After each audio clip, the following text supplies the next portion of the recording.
Let's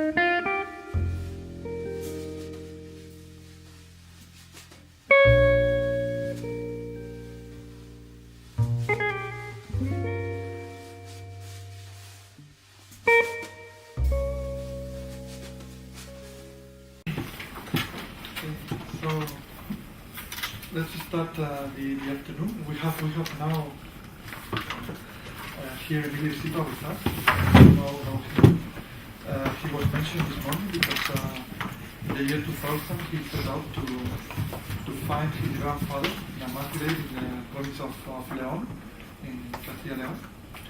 And in a sense, this exhumation was the kickoff of the whole historical memory movement. That it has like a copycat effect, and a lot of people started to ask them to help because he was he created this along with Santiago Macías. He created the main association in Spain in the year 2000. So I asked him to tell us just a little bit what is his overview on the topics of exhumations and memory, just briefly. So we have another point of view from the one that Miguel Ángel. ¿Y con quién estoy hablando? I don't know who are... Oh yeah, okay. Should be individually introduced. Okay. I'm SALIHBEGOVIC. I'm a forensic medical specialist from work University in Sarajevo in a department of forensic medicine, and I'm involved in the process of finding missing persons in Bosnia for around 12-13 years. My name is Adis. I'm working through the university. Sorry, I'm an activist. I'm a psychologist. I work in projects, coordinating projects dealing with past transitional justice, and I work on the missing persons, supporting family associations since 7 years ago. I'm Monica from Poland. I'm a PhD in sociology, and I'm into memory studies. I consider myself a memory scholar. Do I need to join myself? No, y él también. Yeah, Krzysztof. I know. Okay.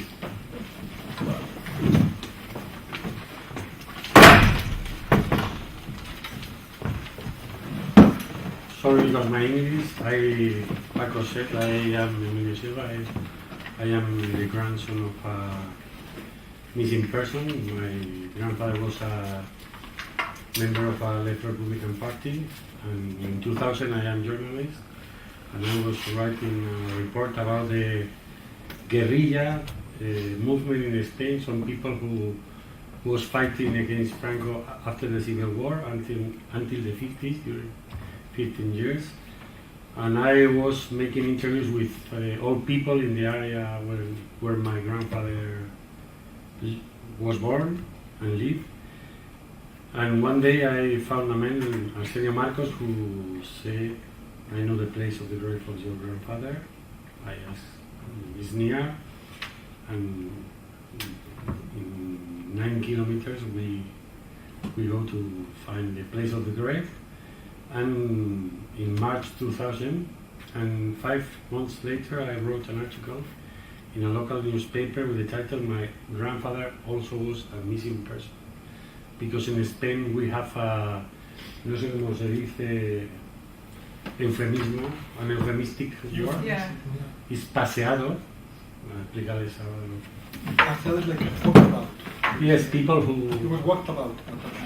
Is in the small villages is the name for this kind of missing persons.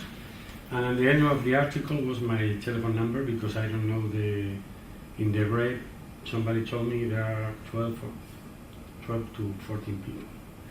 And I put my telephone number because perhaps some relatives phoned me, and the day after phoned me an archaeologist, and he told me my wife is a forensic anthropologist and I can help you to open the grave. And then we start to look for some relatives. I only want to identify the bones of my grandfather. My grandmother died 2 years and a half before, and I want to take the bones of my grandfather with my grandmother. But during the 2 weekends with this group of volunteers, forensic doctors, archaeologists, and this forensic anthropologist. During the 2 weekends, in their free time, went to the village for the exhumation. And some relatives say, I am looking for example, Isabel González, my brother Eduardo, and my brother-in-law. Some people, I am looking for my grandfather, and then we decided to create the association. At the beginning, with few information about, we thought perhaps in this area, this kind of graves, because we don't have bibliography about. And for example, when I was teen and I talked with my friends in the school about our grandfathers during the Civil War, you said my grandfather was died and was red, or my grandfather died with Franco, but I don't know that the dead people have more or less alive after death, and happens and other things with the bodies. And at the beginning we start to open graves in this area in the north. El Bierzo is in the northwest of Spain, but in the summer 2002 we organized an international group of work with people from 9 nationalities, with international and an organization, a civil organization, the International Civil Service, and came to Spain to open 3 mass graves. And at the beginning, the principal media in Spain, they don't want to talk about this question. We go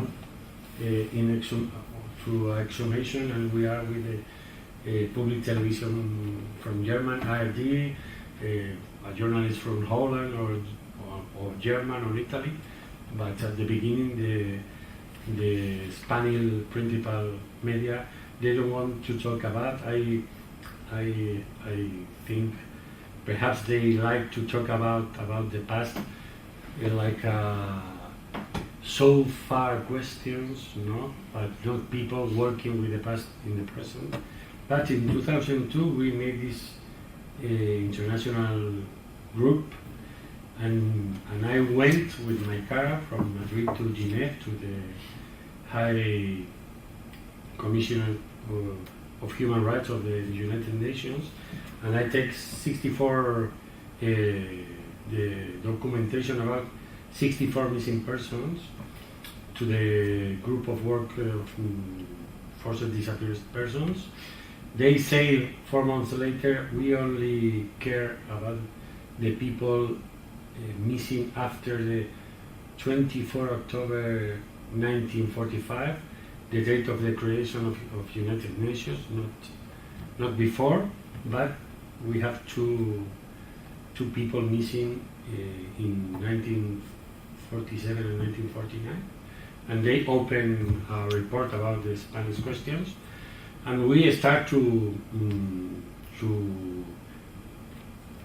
have many information about mass graves in different parts of Spain after this summer.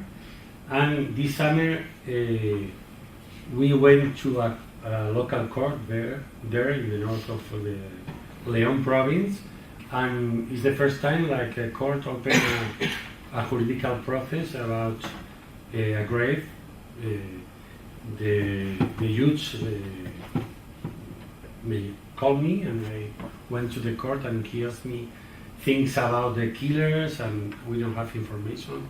We only have the information of 7 people in this ditch behind the road, and they appear, and the court take DNA. Samples. ¿Cómo? Samples. Muestras. ¿Cómo es? Samples. Deletréamelo así me lo aprendo. S-A-R-P. Samples. Samples. Yes, it's the first time the state take DNA to look for the identity of these people, and in those years we opened a lot of mass graves, but it's not only our is perhaps our principal objective, but we also want to open a debate in the Spanish society about the pathological silence in Spain about these questions. In 2004 we make a homage to 741 people older than 80s who fought against the Spanish fascists during and after the Civil War here near to Madrid, to say thank you for your fight against the Franco's regime.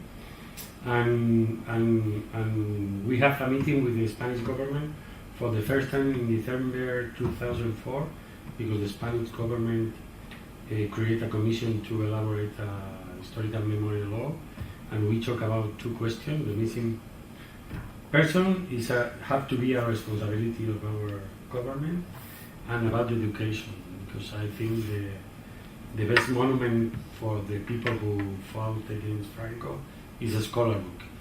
Still today, this year, I bought a school book for my daughter in the year before the university, of a Catholic company, editorial company, and there is a page about the Spanish mass graves, talking about in Spain we have more than 2,000 graves, and making some questions to the pupils to create a debate in the school. And for me, have been very, very emotional moment, because I think these missing people have to appear in many levels and spaces, political spaces, cultural spaces, and I think the most important is in the scholar books, because in Spain we have a very, very big machine to create forgotten and ignorance. The Argentine poet Juan Gelman is an Argentine poet, died some years, 2 or 3 or 4 years ago. He had a missing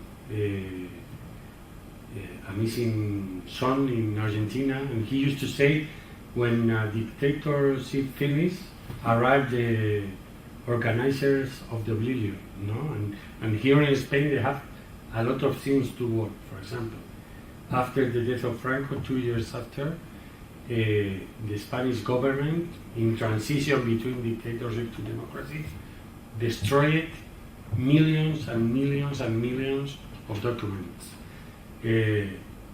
Tanto destruyeron que no sé cómo decirlo.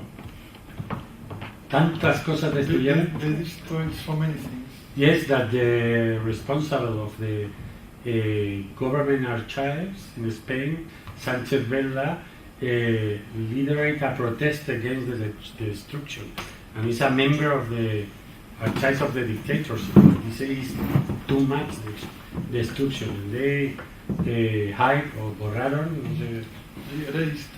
yes, a million of documents about the Spanish repression. And for us it's very difficult to find today information about the graves. We also open a debate with historians, because they say it's stupid. Memory and history is no sé cómo decir un término. Juntar las dos cosas es una tontería, ¿no? It's a contradiction. Yes, because, but we always say, we in a mass grave, we have an historical fact, yes, and the only way to arrive there is the memory of somebody. We don't have documents about the graves. Usually, most of them, somebody said, near this tree or this road, or is the memory. We arrive to the history through the memory, more or less. And we have a debate that some part of the Spanish historians, they don't have a very good reaction about this process. For example, we are in Madrid. We are an autonomous community with 179 villages, populations, no sé cómo se dice, poblaciones. Municipalities. Municipalities, 179. We have 5 great public universities, and still today we don't have research about the repression in our autonomous community. What happens? They are creating oblivion. They don't want to touch this question here, and it's part of our fight or objectives to look for this information. And the other one is when is the conflict with the Spanish courts. When we find human bones with signals of violence, we go to the court and we say there are some people dead with signals of violence in a mass grave.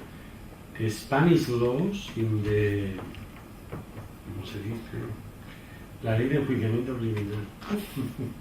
Like the penal law. Yes. Say that if somebody finds human bones outside a cemetery, immediately the court have to open an investigation. In Spain, a normal crime, asesinato, a normal murder prescribes 20 years, but the court need to know the date of the bones. They never go. Never. Only 3 or 4 times in 70 years.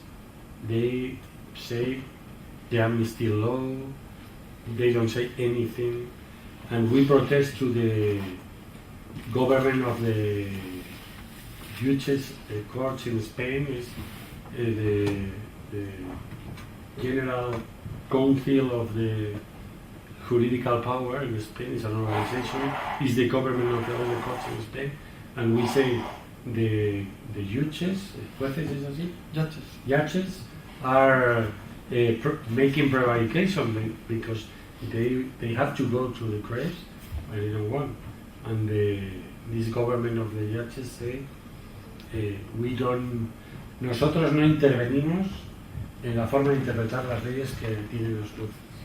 We cannot intervene in the way in which laws are interpreted by particular judges. So yes, but the laws withdrew from the Spanish law say you have to go.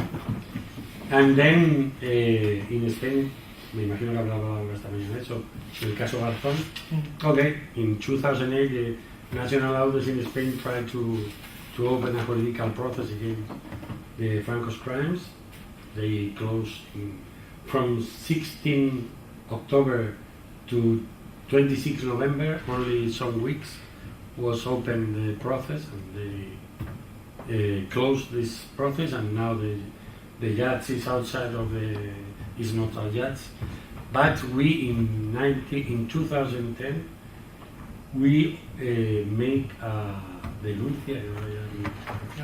they filed a complaint in Argentina. Yes, we went to Argentina to look for the universal justice application in the Spanish questions, and we used the issue for un caso. El caso de Darío Rivas. The case of Darío Rivas. Yes, the case of Darío Rivas is the son of a mayor of a small village in the northwest of Spain, Galicia. We opened the grave in 2005, and he lives in Buenos Aires, and he was the first person in the Argentine justice to say, I want to look for the principle of universal justice to my father's crime, and then we opened there a process, but the Spanish government all the time is blocking it, no? One example, in 2014 the Argentine judge say the Spanish court had to take testimony to a member of the Franco's policy. Billy El Niño is a torturador. He's a torturer. Yes. It's a well-known torturer. Of many people. a lot of testimonies against him. In the national court, he arrived with an official and public car with chauffeur. He go down from the car and he go to the court, and in the building in front, I was with him photocopies about the history of these men, and I want to repartir To give it to people. to the journalists. There are some foreign journalists, correspondents, and I want to give them information. And I was denuncied by the Spanish policy por hostigamiento, the Spanish police, because no sé cómo traducir eso. The police said that he was harassing the police. Yes, because only because I handing want out flyers. to give some information. In the moment they are taking my number and my carnet number or ID. yes, again, Villarino go out from the court. Some people go running from the court, open the door of the official car, and he go back home. And it's el mundo al revés. Que no sé. The contrast, the wall is upside down. Yes, it's the relation of our state with the victims of the Franco's regime and the people who defend the Franco's regime. And I think the exhumations are very important in the Spanish process to create the relation with the past for many things. One of them is because one grave is an error. We are the result of this violence, and I think it's very important.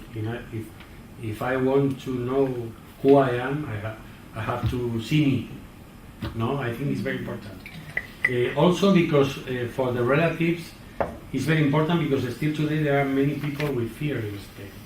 In the small villages, still today, the life of the fear is very long, no? Mucho más que no sé cómo. Even more. Given more if the state is Disappear. quiet, disappear. And the victims never say the democratic government protect me, no? And is giving me my right to the truth, to the justice, and reparation. So, and I think now many people in Spain know there are missing people from the Franco's regime. There are problems with the past, with the monuments. But I think we are waiting for another very important thing. Yes, during a lot of years, if a writer or a filmmaker talk about the violence of the regime, many people in newspapers and academic places, including, say, es maniqueo, no sé cómo decir eso. Black and white. Black and Estás exagerando la expresión, no sé cómo. You are overacting, Yes, you are overacting the violence. overblowing. Yes, but if you see a grave, you are creating the context to have un relato de la violencia más real, que es duro y es coherente con una fosa. More very tough but coherent plot of the narrative of the past. When you look at the grave, you can access the past. Yes, and I think more or less we are waiting for this relato, narrative about the violence, about the hard violence of the Franco's regime, because we don't have films of novels with this hard violence to take families and kill them near the house, and perhaps you know the families, and I think this process of the exhumations will be the context, the perfect context, I think, I hope, to have to create another narrative about the violence of the Franco's regime. And I think it's very important because usually you talk about one man in a small village choosing this man or something very close people.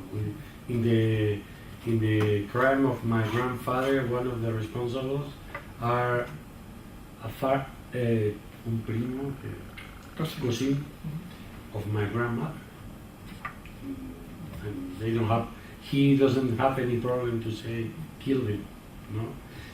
But if you talk, the Franco's regime was very violent, but you never see the violence. But if you see a grave, you see the violence, and then you can talk about this violence, no? And I think also it's very important because during a lot of years the Franco's regime was the perfect crime. They kill a lot of people. They kidnapped children in the first years after the Civil War in the prisons. They, for example, in the 50s, they bought the first vacuums against the poliomyelitis, and they are only for the winners of the Civil War and not for the losers of the Civil War, like in apartheid. And if you talk, Franco was very, very violent, or the Franco's regime was very violent, you say no. For example, tonight in the Spanish public television, you can see a film about the role of the Catholic Church during the Franco's regime, La Buena Nueva, La Buena en esta noche, no? About a priest, disidente, no sé cómo decirlo, a dissident from the official postura, the official position of the church. Official position of the church, no? It's the first time I see in a film the Catholic Church involved in the violence of the Civil War with guns, and when it's the real story of a priest who was exiled from Spain, also in Argentina, and was one of the parents of the Teología de la Liberación. Theology of Liberation. Yes. He wrote a book. Yo nunca renuncié al Evangelio. I never renunciated to the Evangelio. And was in Latin America a very important person, but we never. When the filmmaker of this film saw the film, all the newspapers say it's a españolada. It's a bad traditions of films in Spain. And I said, no, this film doesn't have tradition because I never see the violence or the participation of some part of the Catholic Church in the violence. But for example, in Spain, if you you have a premiere of a film about the Civil War, many people said, another people from the Civil War, another film. If you go to the real dates, we only have in the last 77 years, from 2010, the 1.2% of the films are films about the Civil War and the Franco regime, and perhaps this time is only the context. They don't talk about the violence or the violations of human rights, but we have this political construction. When you open a door to know the past, they say no, another door open to know the past. No, they have a political construction to prevent the knowledge about this. And I stop here. Well, thank you, Emilio, also because your testimony is so central, because you've been a protagonist of a lot of what has happened because he had the incident of opening of this mushroom, and this opened up the Pandora box, so to speak. So now we have, maybe we can reconnect the comparative axis here with some of the things that Emilio was saying. Because this morning, for example, one of the questions was about how important were exhumations to trigger like a memory process, no? And both Adis and Krzysztof said that it's not important, that you can do the memory process without the exhumations. But the question now would be like, what happens to a memory process when exhumations are involved in it? In which way exhumations transform or modulate or direct the attention to certain topics which kind of, because for example in Spain it's very clear that exhumations are at the heart of the historical memory movement. Even when some associations, like for example Miguel Angel's associations, they withdrew from exhumations and they said we don't do anymore because this is counterproductive, blah, blah, blah.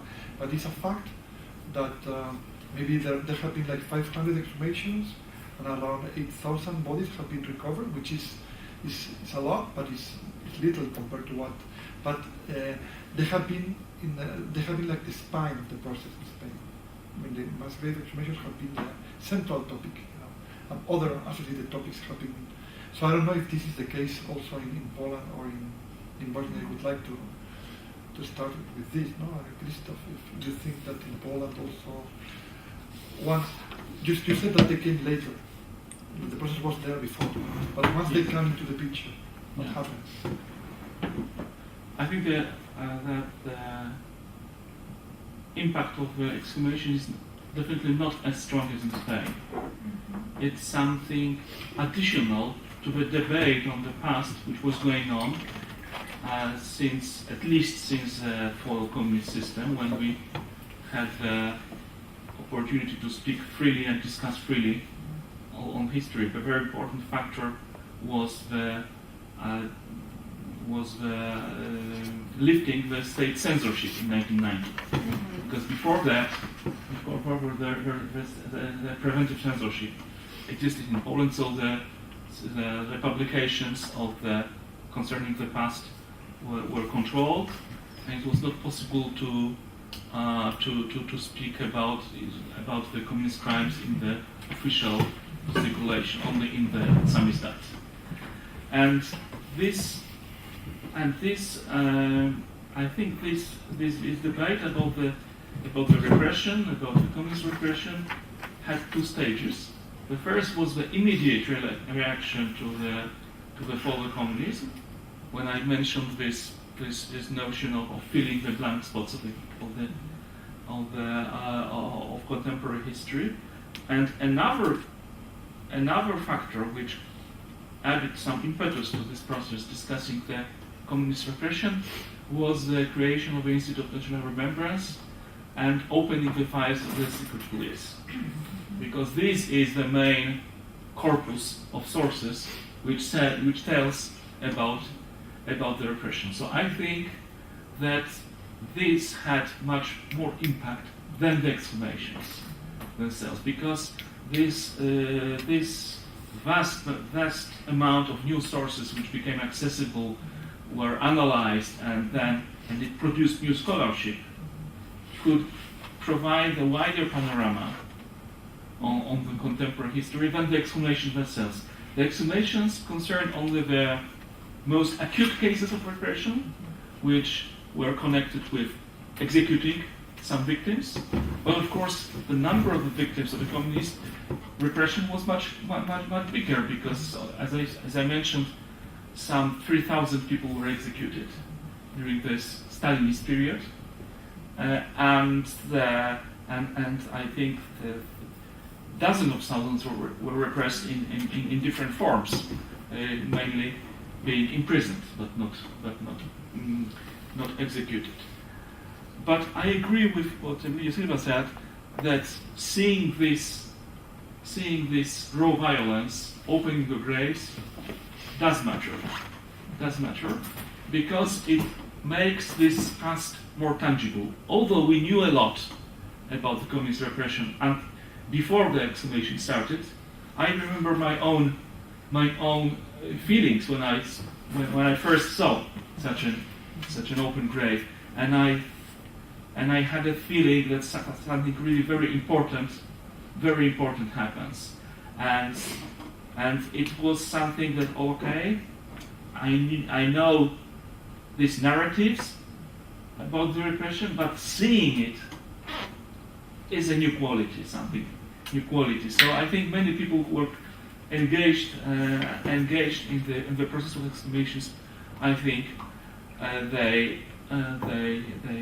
had similar feelings. But I also like to mention something about the exhumations, that there is a narrative being built about those people who were executed, that all of them are the heroes of anti-communist resistance. As I mentioned, 300 people were executed in the Warsaw Central Prison, and we know the prison record, so we know who was executed and when, and we know who these people were. And it's not quite the truth, but all of them were the heroes. And this aspect is silenced in the public discourse. There is a narrative being built that all these people that we found there are the people who were engaged in anti-communist guerrilla. Yeah. They were there's a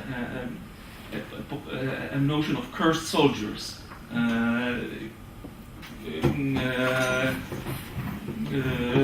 existing in the public discourse in Poland. So there's an impression made on the public that all of them were these cursed soldiers who were brave men who opposed uncompromisingly the communist system, which is not the truth, because at this plot in the Polonsky cemetery, there were all the people executed in this prison buried. So some of them were ordinary criminals, but some of them, a number of them, and I think, well, up to 10 maybe, were German war criminals who were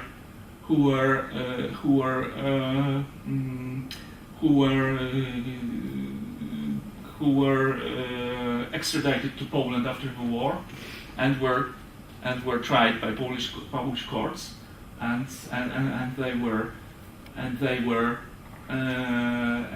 sentenced to death. Among them, Jürgen Stroop. exactly, Jürgen Stroop was responsible for suppressing the Warsaw Ghetto uprising, and another SS officer, high SS officer, Jakob Sporenberg. His name is less known, but he was responsible for the Aktion Entenfest, which was the German action of executing some 40,000 Jews in 1943 in Poland. He was also buried there. And also who are buried there are people who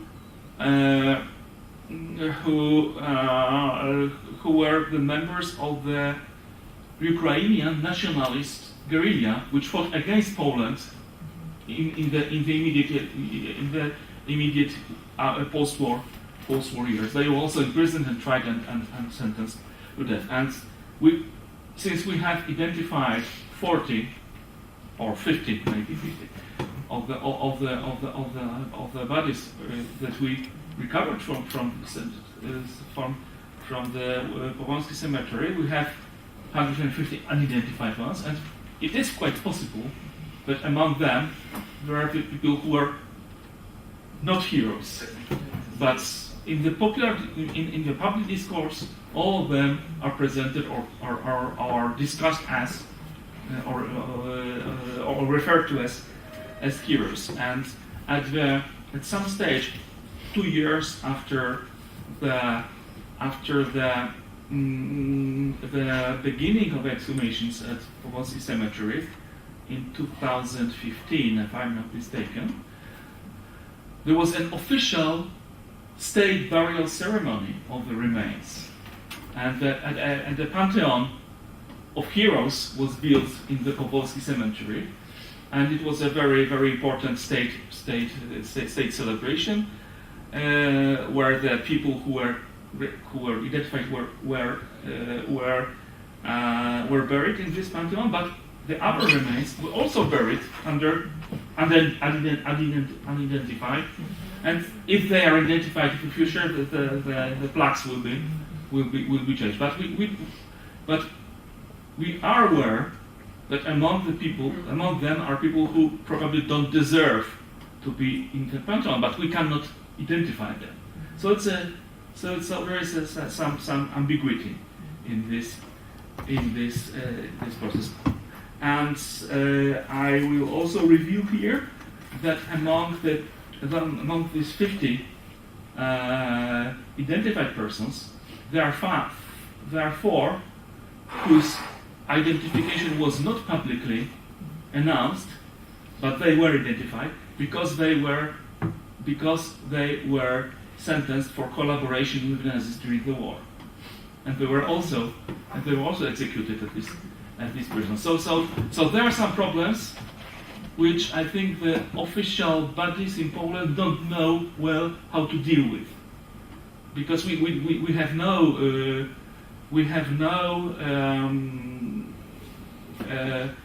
means to know who is who, and we have no and we don't have it's not up to us whom we identify and whom not. So that's the problem I want to raise here. I think it's extremely interesting what you're saying, because it's about interpreting the death and reinterpreting the death. No? So my question would be also, yes, what has happened to the former heroes? You have hinted at that the Powalski ceremony seems to be like a universe where you have victims and perpetrators, which were perpetrators who were victims at some point and not perpetrators. So kind of the narrative, the historical narrative or memorial narrative is changing also after because some of the people that now are considered like perpetrators were heroes during the Stalinism. No? They were like I don't know. You could elaborate a little bit more on how these processes are taking place, no? And what happened to them, because were there like I don't know how to say, like important men or women who collaborated with Stalinism but also buried in this cemetery in priority pantheons?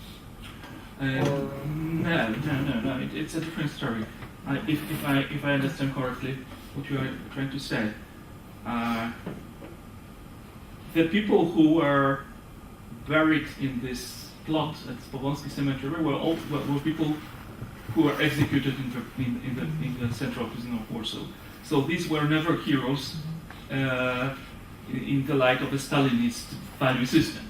But, as I mentioned, a part of this plot has been reused in 1980, and the body which was administering this terrain and was able to decide who is going there was the army.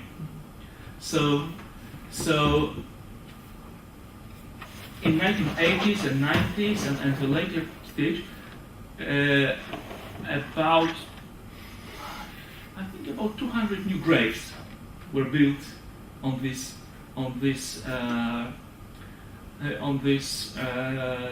plot, and some of the people, well, most of them were officers of the army, of different services of the army, but among them were the people who served in the military repressive organs, like military counterintelligence, which during the Stalinism was in fact the political police in the army, and also some military judges who were involved in these trials of the people who were buried at Łączka. And there has been a narrative arose that the perpetrators are buried over the victims, which was not true, which was very catchy. Yes, so it was multiplied by the media. It came to me, so you just imagine if it was yes. It was multiplied because it was an attractive story. Yes, but in fact, only several people could be, out of these 200 maybe, could be regarded as perpetrators. And as I mentioned, there was a difficulty a problem arose what to do with these newer graves if we expect that the bones of the victims are buried below them. So this needed a special legislative initiative on the part of the President of the Republic, and these graves were moved to another place in the cemetery, and the area was explored. But I'm not sure what were the results, because it was after I left the institute, so I don't know exactly what was found there. Some remains were found, but not definitely not the complete complete skeletons.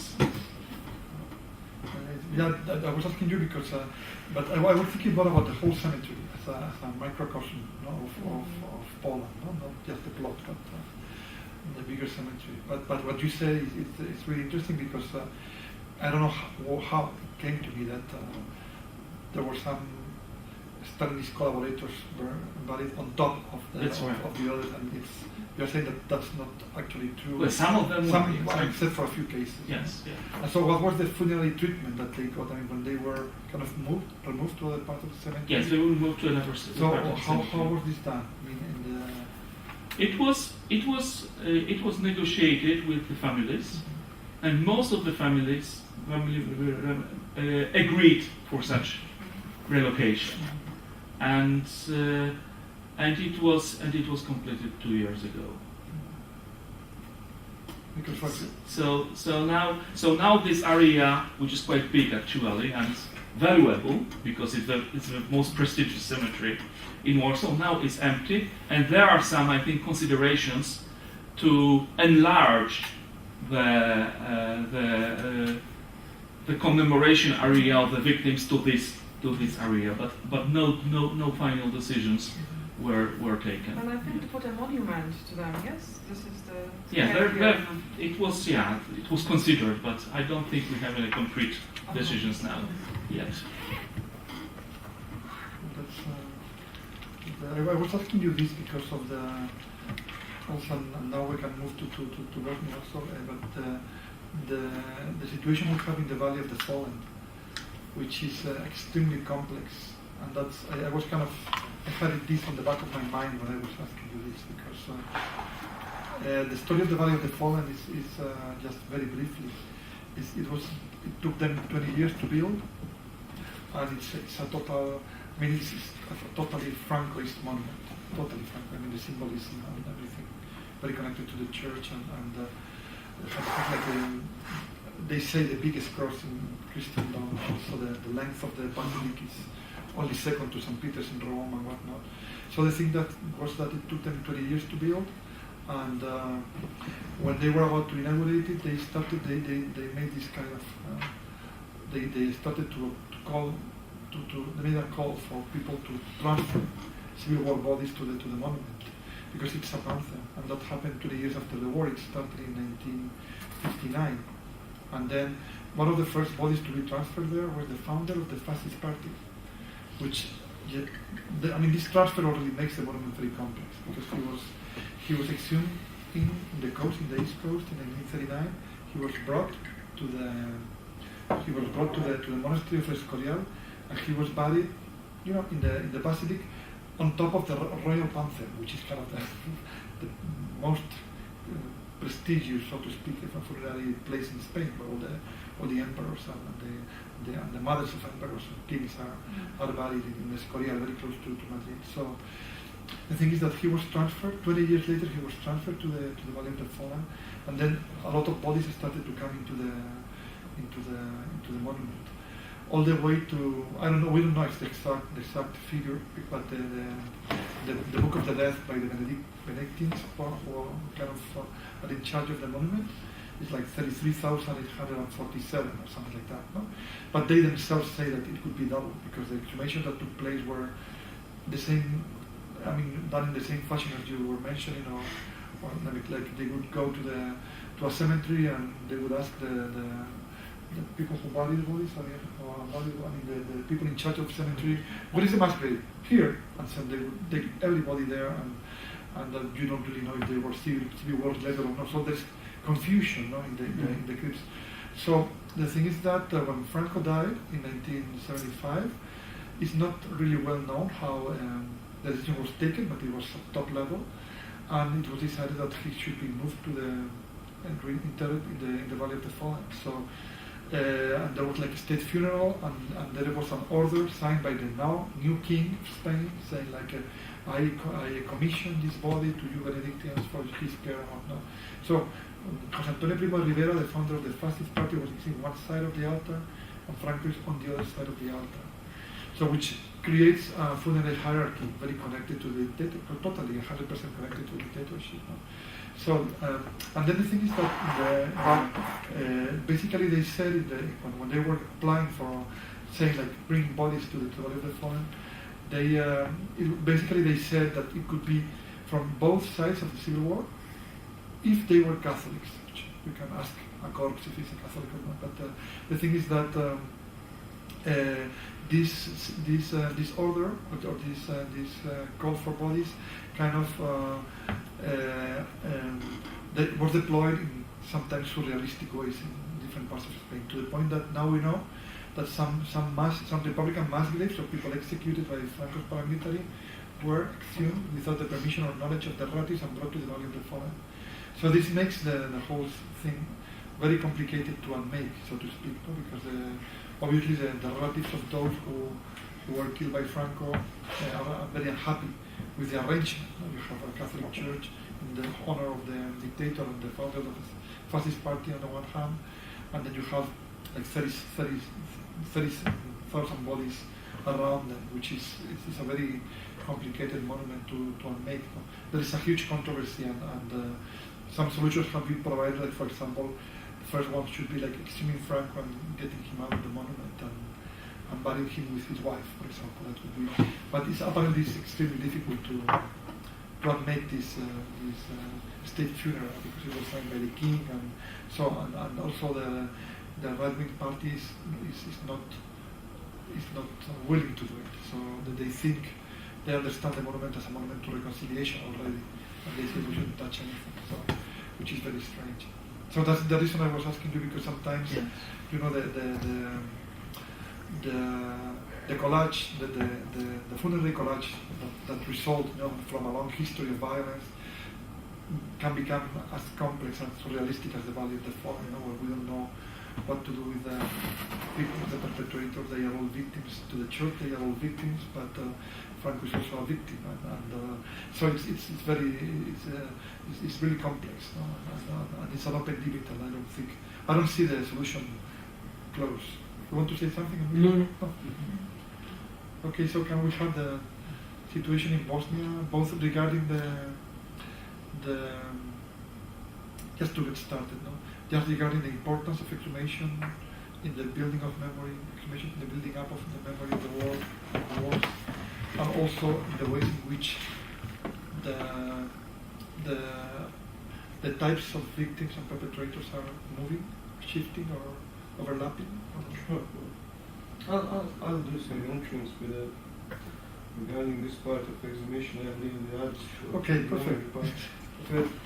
But I would say we had a great opportunity to approach the exhumations from a point of a modern forensic medicine science, meaning that we had from 98 we had a DNA, but also, on contrary to Spain, the exhumations were not the only proof of crime, because even that there are modern methods, there are phone records, there are pictures, movies of killing people in the mass graves, there are satellite images, a lot of different kinds of information put together in one criminal case. But anyway, exhumations were definitely the final proof of a crime. Firstly, because in Bosnia, crime is on a large scale was trying to be hidden. Moving the, as we say, robbed grave, or when you move the grave or part of the grave from one position to another, just to hide crime. But we approached the exhumation, I would say, from 97, 98, on a totally different level than a few years before. we made the same mistakes on the start. We started the process, and then the whole process was reformed in order to approach every exhumation on individual level. So there is no person in Bosnia and Herzegovina that we found to be reburied in a cemetery before the identity is definitely known of the person. So there are no persons who are buried and we think these belong to a group of people who are killed. No. It's all on an individual level. As a consequences of that, we have about 100 unsolved cases, 1,000 unsolved cases. Persons that I exhumed, but are still waiting to be identified. The autopsies are performed on all of them. They are definitely proof of violence. All of them, cause of death is established also. But no identity from various reasons. First, there are no relatives to compare DNA. There are misguidance in the first part of the process where there was identified with all the anthropological methods, clothing, possessions, and stuff.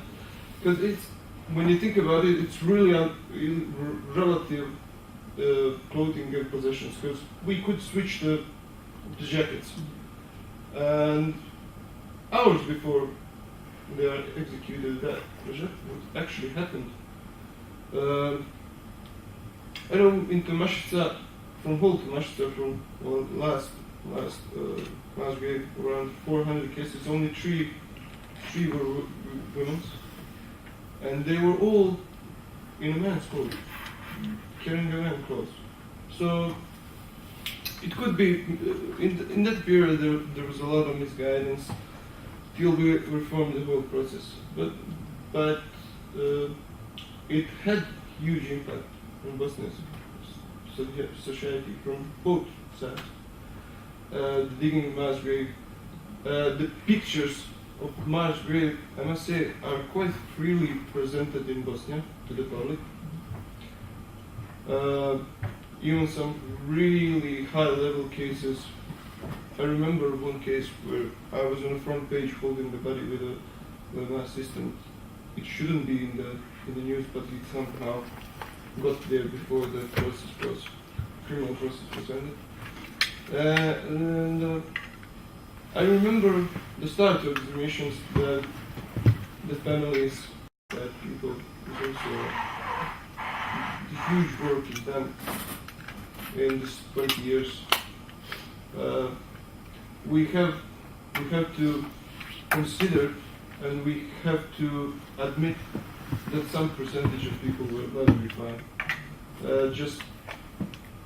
The evaluation is about 10% will never be found because they are individually buried somewhere. Only some people know the location of their grave, and the grave place is either changed a lot after 20 years. As an example, we were looking for a couple, man and his wife, in one big, in Herzegovina, part of Bosnia, and the man who actually, he was passing by the dead bodies, and he buried them like 20 centimeters in the ground. And he said, I buried them on 1 meter south from the oak tree. After 21 years, when we arrived, there was whole wood of oak trees there. And actually, it was impossible to find because the terrain and everything changed so much that on the end, I think probably some oak was grown on top of the in that case, people just they give up. On some level, give up, and they are satisfied just with the process to be conducted, to be properly conducted. If it's not possible, it's not possible. But something. They need something to be done, even to prove that it's not possible. It's a complex, really complex process. Would involve a lot of different experts from different areas. Start of it and the end of it. It's a lot of energy in it. I have two more questions. Like, as you have been involved in so many criminal cases with your work, can you elaborate a little bit more on the other types of evidence that are being brought? I mean, you mentioned videos, photographs, testimonies, satellite images, and whatnot. So, can you elaborate a little bit more on that? Do you mean a specific evidence found in Greek? No. Just when there's a criminal case, Okay. regarding some kind of massacre or whatever. No? There's a mass grave, but you said that that for example, in Spain, the mass grave is the biggest evidence we have by far, because a lot of the documents have been destroyed, or they are very difficult to come by. The people have already died, or the people you can talk to were children, so they have like this very far away memories of. But in a criminal case, for example, how much weight has the exhumation vis-a-vis other types of evidence that accompany it? Well, regarding the other evidence, judges found it results from exhumation as a final proof of anything, and they value it pretty high. Well, example, the most media coverage and the most known case in Bosnia and Herzegovina is murder of 6 victims recorded by video in Srebrenica. It's a murder by a military group called Scorpions that originated actually from Serbia. And there's a whole video, about 15 minutes, of them driving them to a position, laughing to them, torturing them, and then killing 5 of them and leaving 1 alive to carry the bodies, to dig the hole and bury them, and they killed him after. So it was, I wouldn't say great discovery, but to confirm that everything in the grave, because there's evidence of shooting, how much, even on a slow motion picture you can see how many bullets they are striking in the back, and exactly the same thing we found during the exhumation. So it's undoubtedly a proof of a crime. In this case, it's popular because the partial proof of the involvement of Serbia also, because the Scorpions were a military group from Serbia originally. Even the Serbs, the government of Serbia says they were doing it not on the order, but individually. On some level, they are defending them. There's satellite images of Tamashica grave site, because it was a huge grave site. Around 1,200 people are buried there in 14 days. Big part of that grave was moved to another grave called Jakerna Kosa. And for me, Jakerna Kosa was one of the hardest exhumation, because it's on a cliff. The bodies were on a cliff. They were bombarded after they were buried there. They were throwing dynamites. They were throwing gasoline, and afterwards, the cliff that was under the position, they destroyed the cliff and covered it with a huge rocks. So the bones were damaged, the bodies were splashed, they were damaged because of the explosion, as we tend to say post-mortem damage. Really, it was really tough to even recognize sometimes the bones. So that's the part of the Tomashica, around 400 cases that's moved, 400 people that moved on that. But Tomashica, as a first, the Institute for Missing People was trying to. It was the crime that large. You can't hide so well, because a lot of people were involved. People driving the trucks, people killing a lot. I would say a lot of perpetrators was involved in it. And from the start, there was information of huge mass grave, but they didn't know exact location. And the first thing the government started was actually trying from a U.S. government satellite pictures of a grave from that, of an area from that period. And the first exhumation of Tomashica was actually conducted 203. Yeah, am I right? The 4 times was there. We were trying to find bodies there. First time it was 203. Nothing was found. I think 2004 again, and 2006 they managed to. I wasn't part of that exhumation, but managed to find around 6 bodies, as I remember.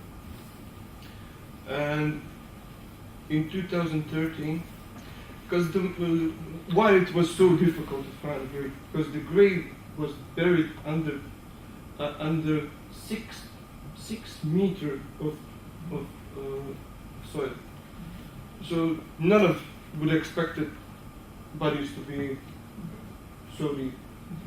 Because this is the only grave that in Bosnia that bodies were so deeply there.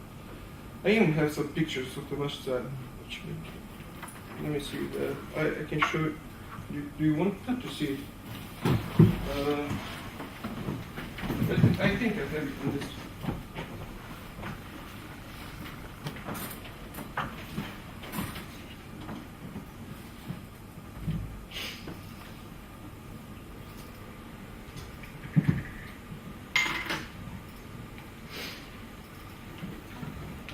It's all in Bosnia. It's part of a huge work, but I think the pictures will be the ones that are interesting. There are just few pictures here.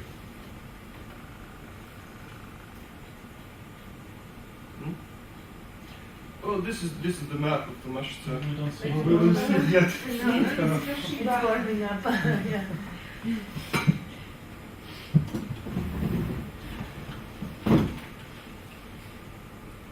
Shiva was really slow. All the quickness. In Bosnian language, when you translate it, when you separate it in 2 words, and translate it like it blows from everywhere. So like the sound. Shiva is like blows air from everywhere. This is the map of the grave. This is the 2006 excavation. This all will be excavation in 2013. There are some around here in previous years. So these are the probe diggings, just to see how big the whole gravesite is. And this is the final limits of the grave, with the 2 big mass graves. Should load the picture, but it's slow. This is a start of the process, and you see how deep these go. This is I don't know how good this.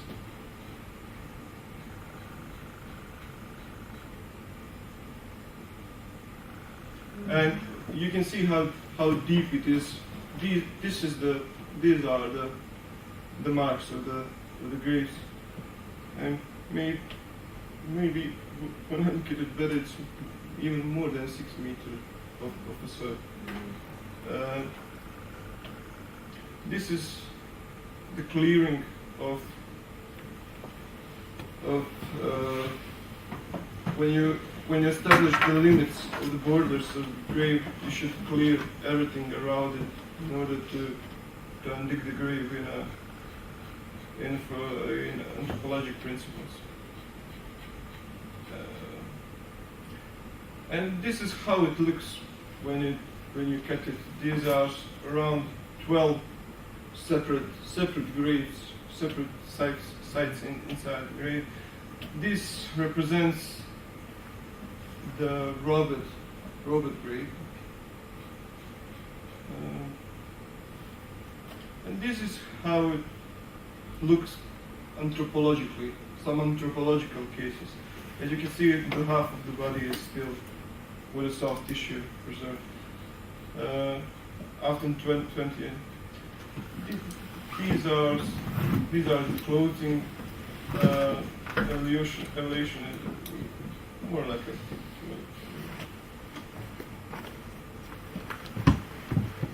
It's so slow in Very fresh.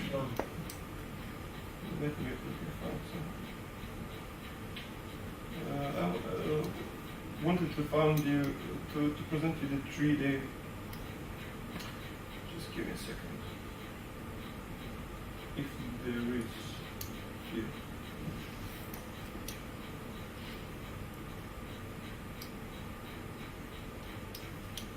There should be some.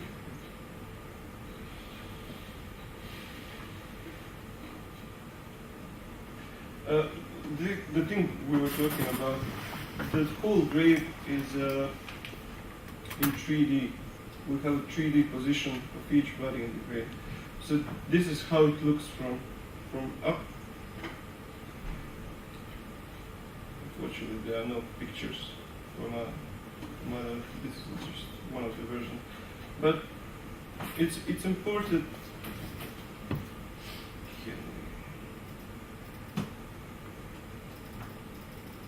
You can see position like here, each body. We do it for each grave. Unfortunately, I didn't brought the whole picture. Yeah, there's about 200 gigabytes of pictures from too much stuff. Yeah, and these are just some parts of some studies. But, this is how we do exhumations these days. Detailed on individual level with positions of each person, with recordings of everything we found within the grave, bullets, shells, documentation, anything possibly related to a crime is heavily documented. It's preserved. It's really strange for me that Spanish government has just 20 years period of how do you say when crime gets old. Statute of limitations. Yeah, because in Bosnia it's actually unlimited.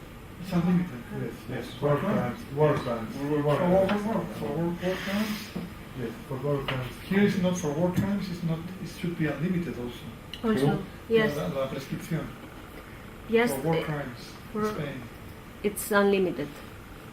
But also, This only applies to individual crimes. but also for individual crimes, it's as I recall 40 years. 40 years. Yeah. 40. Here is 20. 20. Yeah. Because it's a really short period. In my opinion, it should be longer the period of life. Because you can hide 20 years and just get back, it's outdated. And I will continue where he stopped. You know, like how did the investigators solve? In Bosnia, we have this Missing Person Institute. It was formed 2004, and it was kind of like a huge success because it is an institute that is on the country level and deals with missing person cases, and has his own investigators who and officers in regions all across Bosnia. And each of these investigators, they are going into the society, into the villages, and talking with people, trying to find information about potential mass graves. And what is the problem with that? Because so they don't have much resources. For example, because the funding of this institute is a political question. And from year to year, they cut their resources. For example, they don't have official cars, they don't have official cell phones, which means that the current politics, they want to kind of like put an ICMP and international. Everything is what Yes. is happening now in Bosnia and Herzegovina is actually government is telling we should end this. Yes. It's time to end this. And Tomášica, like 2013, and then the courts, they have some limitation. They have like 3 days of testing the ground or the information.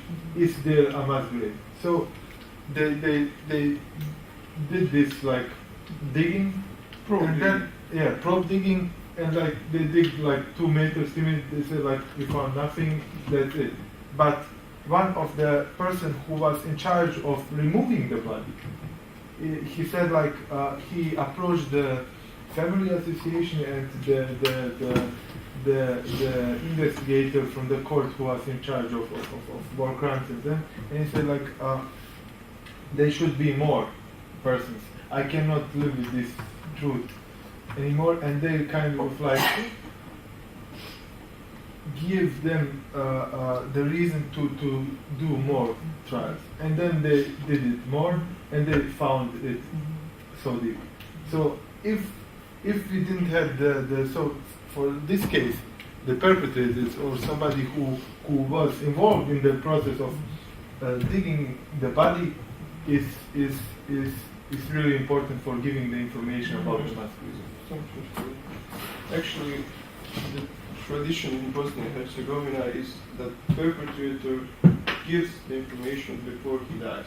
Yes. So in last few years, there was a lot of death of people involved because they were aged enough to be around death, and usually before when they sense they will die or sense the ending is close, they call and say the place where. I think it's more related. They know they will be dead, so no one can actually sue them for the crimes or involvement in the whole process. So lately, some huge graves were found just on the basis of that. So they are keeping kind of like the information until they are almost dead. I understand they are afraid to give information because of prosecution, but sometimes even the state is willing to give them protection if they give in exchange for the information. yes in exchange for information, but rarely they give it before they die. Anyway, okay, so he gave the information, they tried to start to digging up, and then the government said like, we don't have money for doing that. And then the local priests, Muslims, they preached in their mosques like, they don't have money, let's collect money to help them. So the family members of the missing, they paid another excavator to fasten the process of digging up. So they paid, although it should be paid by the government. And also what the law on missing person says in Bosnia is like that each side of grave has the right to be marked. And this marking is funded by the government, should be. But the fund for this is not established. In Bosnia, we don't have a national law on memorials, on what are the regulations, how memorials, how you remember in sense like this, how you mark some sites of crime. So there is no law on the national level. So it's regulated through lower level regulations, not in the top level. There were some ideas to mark Tomashica as a mass grave, but as a memorial site. But I think for that local community, it is not so important to mark the mass grave as important it is to kind of like to have the ceremony of burying the identified bodies. There are several mass graves marked. One SALIHBEGOVIC in Prijedor also, 436 bodies. But it's just a table like here where was the mass grave, 436 bodies. But from the other problem is that some of the sites are property of the private company, Mittal Steel. So you cannot easily approach this, and there is this in Prijedor, because there is this mine of iron mine that is still functioning. So there is this more narrative that some bodies are kind of like melted through this process, and they will never be found, because also this Tomashica and Jakelina Kosa, they are sites of this mine. Yeah. So it's kind of like, so therefore there was this initiative to like before the Olympic Games in London, like Mittal Steel give a present to the city of London as it was an obelisk, some building for. There was this initiative from the victims of crime in Prijedor to name this as a monument for the missing of Prijedor in exile, monument in exile, because it's made from iron from Tomashica. It's made from iron from Tomashica, which is also kind of like coincidence, but interesting fact. Yeah, and I don't know, like there were several attempts in Bosnia, like for building a memorial for all the missing. But when the family members get together, and there was this problem about, first of all, some of the sites didn't want to write names, or some of them wanted to write just numbers. Some sites wanted to names and label of the ethnic groups of the victims. Some sites wanted to write down on the memorial the role, like was it a civilian victim or a soldier? Because it is really still a situation when you have two mothers and each of them have a missing child, but one son is missing in Croatia because he was involved in not crimes but army in war there. And the other mother is like a mother of a killed 13-year-old child, which is kind of they kind of like, how can this be the same? Because there are different roles in conflict. And also in Prijedor there is this strange. There is, for example, in the city center, there is, for example, no monument for killed civilians. Although, for example, in some of the mass graves, there is this like high school in the city center, and some of the kids who went to this high school were found in mass graves because they were killed.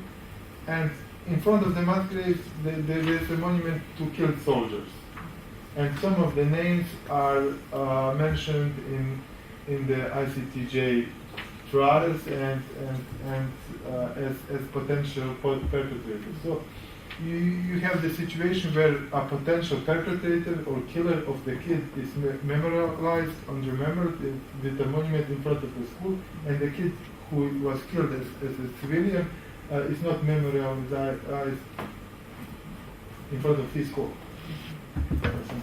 So it's really kind of like, and this process of remembering is is held in a public discourse by several activities of these family associations of victims, and they have like annual activities, and they kind of like push these stories in the public space. So it's not sometimes they are threatened by police. For example, when I was participating in one of the Memory Act in remembering killed women, the installation, it was like an installation with 266 bags, white bags that are used by when you find the body in mass grave, you put it in the bags with the name of the women. We wanted to put this in the main square in the city, just to have this kind of reflection of, okay, that are people, that are women who live here, and they are not in, and there is no monument that remembers in them. And we were like seized by special police forces, like at that point. And the year before, the activity was banned by the police. The year that when we succeeded to do this action, we were not banned, but they sent the special police forces to siege the main square, so that nobody can see our installation, which was nonsense. And we kind of like argued with them, and they succeeded to open to the public. They said it is not time yet, it is too early, it's for our own safety because somebody can attack us, but nobody did it. So it's kind of like, okay. So that's in this particular case of Prerov. So, and also you have there a detention camp where 20,000 people went through. It was like more a detention/transition camp. And it is in front of this you have a monument also for killed soldiers of the army who were like guards of the camp, although none of the soldiers died there. The camp is known for rapes, for detention of children, for inhumane situations, and so something like that. So it's kind of like really strange of fight of memory or fight for places or like.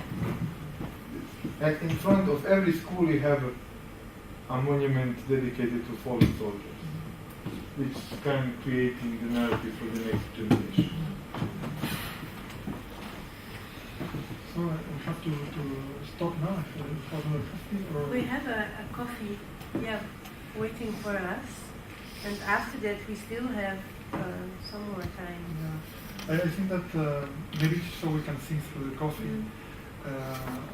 Marije, maybe you can help me with this. One of the things that interests most the research project has to do with the coexistence of narratives, different narratives, and contradictory narratives about the past in a single entity. Could be a country, could be a fragmented country like or in Spain. And mostly, one of the things that the project wants to explore is to what extent there are spaces of connection between, or understanding, or at least listening between victims and perpetrators. So we are not optimistic about this, because it's obviously very complex. But this is one of the things that when we think about agonistic memory, which is kind of this notion, has to do with like a more complex public space where there could be some coexistence and contradiction. So we can think a little bit about this and come back and talk about it in each case, because what else? Do you think, maybe we can also talk a little bit about how we studying these three cases, although about Bosnia we cannot say so much because Admir is not here, and Admir is the one who has been helping us with writing the report for Bosnia, but